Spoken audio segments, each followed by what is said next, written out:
2026 ফাজিল Bangla suggestion. গল্প তোমাদের দুটো গল্প আছে, একটা হলুদ পোড়া, একটা হচ্ছে হারুন সালামের মাসি। এই দুটো গল্প থেকে একটা প্রশ্ন অ্যান্সার করতে হবে। হলুদ পোড়া গল্প থেকে যেগুলো ইম্পর্টেন্ট প্রশ্ন হলো, মানিক বন্দ্যোপাধ্যায়ের হলুদ পোড়া গল্পটি যে ভৌতিক পরিবেশের ছায়া লক্ষ্য করা যায় তা আলোচনা করো। 2 নাম্বার, হলুদ পোড়া গল্পের বর্ণিত গ্রামীণ সংস্কার বা গ্রাম্য কুসংস্কার এর বর্ণনা দাও। হলুদ পোড়া গল্পটি কি নিছক কোনো ভৌতিক গল্প? তোমার মতামত নিজের ভাষায় লেখো। সে বছর কার্তিক মাসে মাঝামাঝি 3 দিন আগে পরে গায়ে দুটো খুন হয়ে গেল। খুন দুটো কিভাবে হয়েছিল এই ঘটনা এক গ্রামবাসীর প্রতিক্রিয়া সংক্ষেপে লেখো। 5 নম্বর প্রশ্ন, আমি তো পাশ করা ডাক্তার নই। মন্তব্যটির প্রসঙ্গ নির্দেশ করে বক্তা সম্পর্কে কাহিনী থেকে যা জানা যায় তা নিজের ভাষায় লেখো। হলুদ পোড়া গল্পের কুঞ্জ চরিত্রটি বিশ্লেষণ করো। এটা খুব ইম্পর্টেন্ট প্রশ্ন। এক্সট্রা গা শুদ্ধ লোক যেন এই অপ্রস্তুত হয়ে রইল। গ্রামের লোকদের এই অপ্রস্তুত হওয়ার কাহিনী অবলম্বনে আলোচনা করো। 8 নম্বর প্রশ্ন, ছোট গল্প হিসাবে হলুদ পোড়া গল্পটি কতদূর সার্থকতা তা নিজের ভাষায় লেখো। এই ছিল হলুদ পোড়া গল্প থেকে প্রশ্ন। এখান থেকে 8টা প্রশ্ন দেওয়া হয়েছে। এরপরে হারুন সালামের মাসি মহেশ্বতা দেবী। হারুন সালামের মাসি গল্পে গৌরীর চরিত্রটি বিশ্লেষণ করো। এটা 3Sটা দেওয়া হয়েছে, এটা খুব ইম্পর্টেন্ট। হারুন সালামের মাসি গল্পে হারার চরিত্রটি বর্ণনা করো। 3 নম্বর, মনে করেছে ডাক কাঙালের অস্পর্শা। এখানে কার অস্পর্শার কথা বলা হয়েছে এবং কেন বলা হয়েছে? অস্পর্ধা কোনটি? এটা খুব ইম্পর্টেন্ট প্রশ্ন। গৌরী হঠাৎ ভুল হয়ে গেল। কি ভুল হয়েছিল গৌরীর? কিভাবে তা ভুল ভাঙল? কি ভয়ঙ্কর প্রতিহিংসা নিবারণের? কিছুই ও ভোলে না। নিবারণের প্রতিহিংসার কারণ কি? কিভাবে সব প্রতিহিংসা চরিতার্থ হয়েছিল?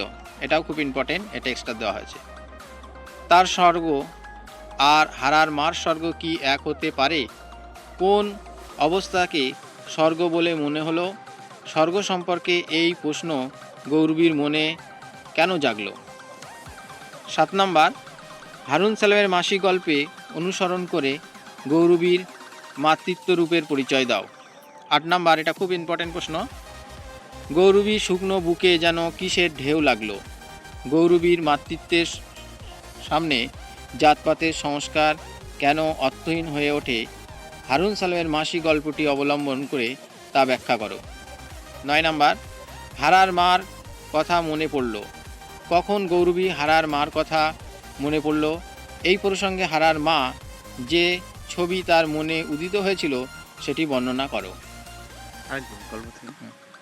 গল্প থেকে আমাদের যে প্রশ্নটা আসবে এটা পরীক্ষার 1 নম্বর দাগে থাকবে। 2 নম্বর দাগে আমাদের থাকবে কবিতা। এখানে 3টে কবিতার কথা বলা হয়েছে, প্রার্থনা, আর তিমির হরণের গান, আর কেন এলো না।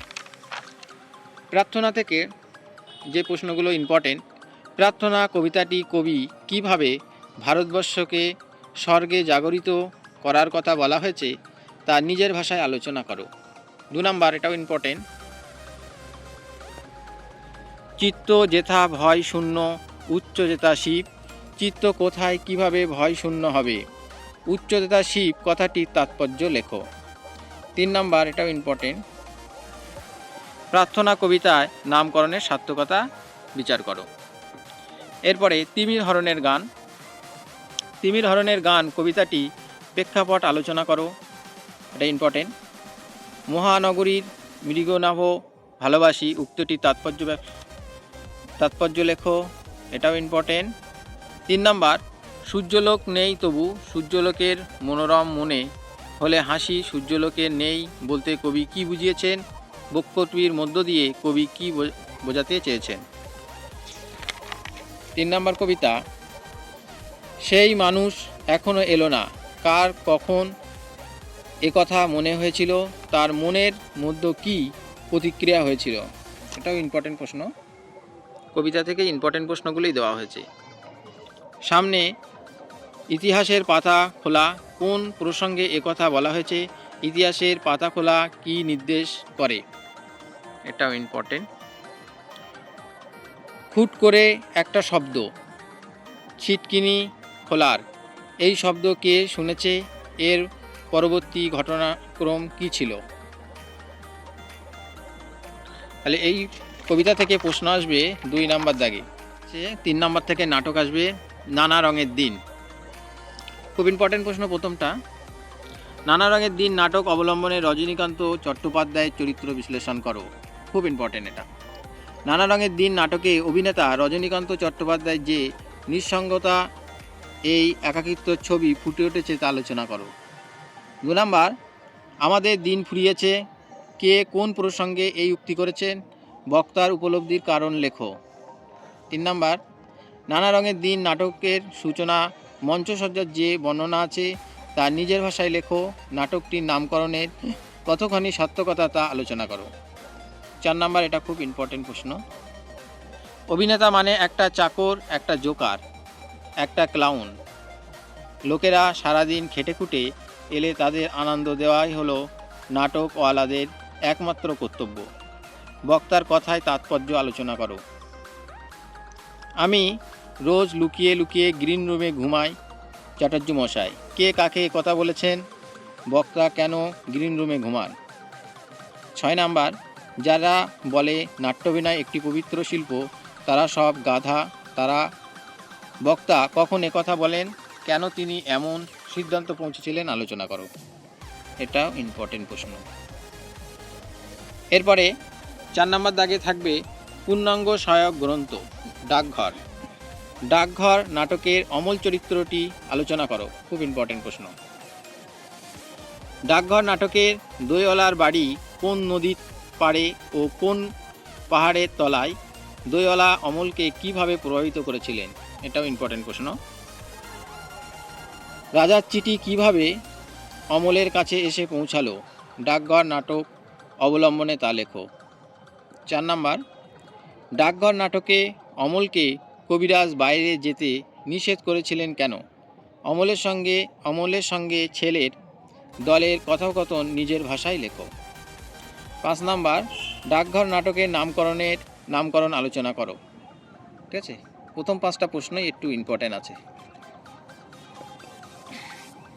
আমি যে ওর জন্যে ফুল এনেছি, ওর হাতে কি দিতে পারবো না? কোন প্রসঙ্গে বক্তার এই উচ্চিত অংশটি তাৎপর্য বিশ্লেষণ করো। দই বেচতে যে কত সুখ সে তোমার কাছ থেকে শিখলুম, কে কাকে মন্তব্য করে এই কথা বলেছিলেন? এই মন্তব্যের কারণ কি? 8 নম্বর প্রশ্নটা এলো, বলো যে সুধা তোমার ভুলিনি। কোন প্রসঙ্গে বক্তা এই উচ্চ অংশটির তাৎপর্য ব্যাখ্যা করো। 9, তুমি যে তার পরম বন্ধু, কদিন তোমার সঙ্গে দেখা না হয়ে রাজা শুকিয়ে যাচ্ছে, কে কাকে একথা বলেছেন? বক্তা এমন উক্তির কারণ কি তা ব্যাখ্যা করো।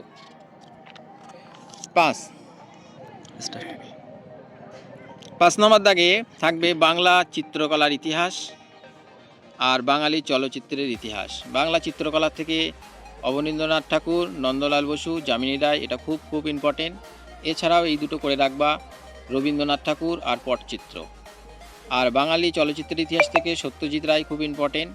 এছাড়া ঋত্বিক ঘটক ও মৃণাল সেনগুপ্ত করে রাখবা। 6 নম্বর দাগে তোমাদের থাকবে রচনা। এখানে রচনা থাকবে, রচনা থেকে যেগুলো সব থেকে বেশি ইম্পর্টেন্ট, সমাজ সংস্কারক বেগম রোকেয়া, এটা খুব ইম্পর্টেন্ট। ভাষাবিদ জ্ঞান তাপস ডক্টর মোহাম্মদ শহীদুল্লাহ, এটাও খুব important. Missile man doctor APJ Abdul Kalam, এটাও ইম্পর্টেন্ট। বহু ভাষাবিদ সৈয়দ মুস্তফা আলী, এটা ইম্পর্টেন্ট। প্রথম চারটে খুব ইম্পর্টেন্ট, এছাড়া এইগুলো একটু করে রাখার চেষ্টা করবা। কথা সাহিত্যিক সৈয়দ মুস্তফা সিরাজ, বিদ্রোহী কবি কাজী নজরুল ইসলাম, সাহিত্যিক ও সমাজসেবী মহেশ্বতা দেবী, নেতাজি সুভাষচন্দ্র বসু, বিশ্বকবি রবীন্দ্রনাথ ঠাকুর, ঈশ্বরচন্দ্র বিদ্যাসাগর, স্বামী বিবেকানন্দ। এছাড়া যদি কি করতে চাও আর এক রচনা, কন্যাশ্রী প্রকল্প আর 21শে ফেব্রুয়ারি ভাষা দিবস। শেষ।